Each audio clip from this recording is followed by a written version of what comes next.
ഗോവയിൽ ക്ഷേത്രോത്സവത്തിനിടെയുണ്ടായ തിക്കിലും തിരക്കിലും പെട്ട് 6 പേർ മരിച്ചു. 50ഓളം പേർക്ക് പരിക്കേറ്റു. ഗോവയിലെ പ്രശസ്തമായ ഷിർഗാവ് ക്ഷേത്രത്തിലാണ് ദുരന്തമുണ്ടായത്.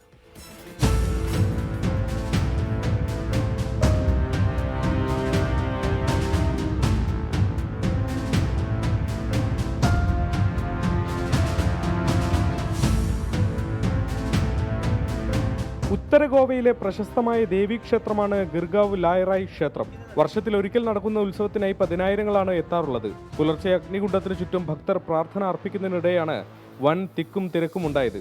ചിലർക്ക് വൈദ്യുതാഘാതമേറ്റെന്നും സൂചനയുണ്ട്. പരിക്കേറ്റവരെ ഗോവ മെഡിക്കൽ കോളേജ് ആശുപത്രിയിലും ഉത്തര ഗോവ ജില്ലാ ആശുപത്രിയിലും പ്രവേശിപ്പിച്ചു.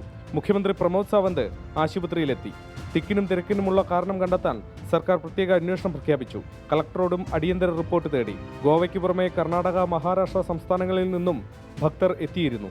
ദുരന്തത്തിൽ പ്രധാനമന്ത്രി നരേന്ദ്രമോദി, പ്രതിപക്ഷ നേതാവ് രാഹുൽ ഗാന്ധി എന്നിവർ അനുശോചിച്ചു. 24 മുംബൈ.